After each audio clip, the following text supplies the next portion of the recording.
Hello guys, tapos na akong maglinis sa part-time ko. Kusina lang din linis ko ngayon. Binago ng senyora ang posisyon naman ng lamisa.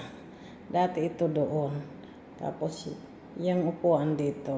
Ang ganda nga naman, parang lumuwag.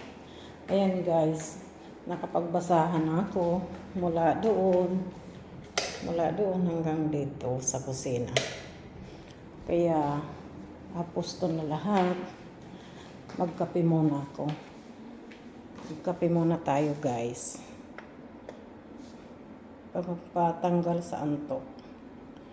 Kasi para akong inaantok kasi hindi ako natulog kagabi sa kusina.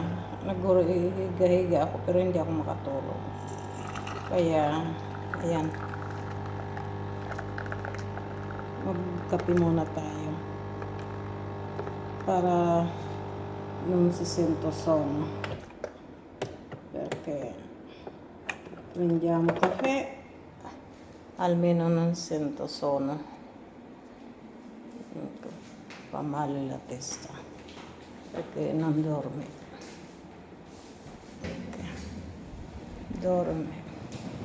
Non dorme triste così perché è successo mia nipote. Nakakalungkot kasi na yung pamangkin ko si Venus ay pumanaw na biglaan naman ang pangyayari. Tapos sa ganyang na bigla din ako. Kaya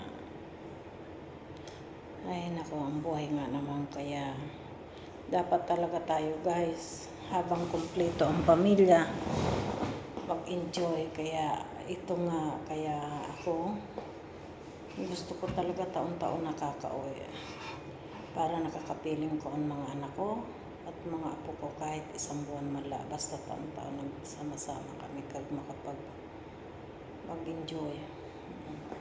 Kape tayo guys.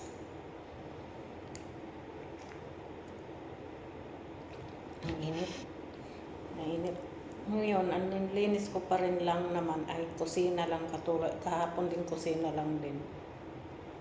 Pero bukas may lilinisin ako na isang kwarto kasi bukas yung isang kwarto ay mag-check out na.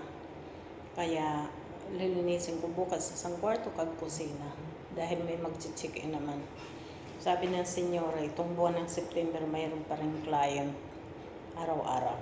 Yung isang kwarto naman na dalawang dalaga ay 1 week sila naka-check-in, 7 days. Kaya nung Huwebes sila nag-check-in, Huwebes din sila mag-check-out. Biyernes, Huwebes, Sabado, Biyernes na mag-check-out. Biyernes nga ba? Huwebes, Biyernes, Sabado, Linggo, Lunes, Martes, Miyerkules. Miyerkules kay 7 days. Yun. Dumating kami ng amo ko, ang may-ari. Nauna lang ako, maya-maya dumating sila. Hinatid lang yung pinamili niya, mga tinapay, juice, biskuit, ganyan. Yogurt, sabi niya, isistima mo lang ang lamesa, at umuwi ka na.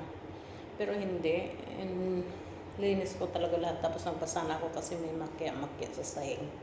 Kahapon sabi niya, huwag mo nang basahanan. Kasi ang basahanan ko naman ng isang araw yan. Kahapon lang kasi ako pumasok. Mula Lunes hindi ako pumasok. Kasi nung Lunes may appointment ako sa komersyalista ko. Tapos, pagka Martes, hindi niya ako pinapasok kasi wala man tao, wala naka-check-in. Tapos, nung Miyerkules may nag-check-in, kaya, Huwebes, may nag-check-in, kaya sabi niya, bukas pasok ka. Ang kusina linisin mo, bali ang kahapon yun.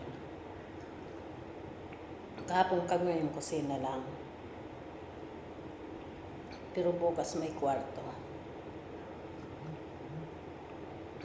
Io prendi caffè perché mi sento sonno, fa male la testa.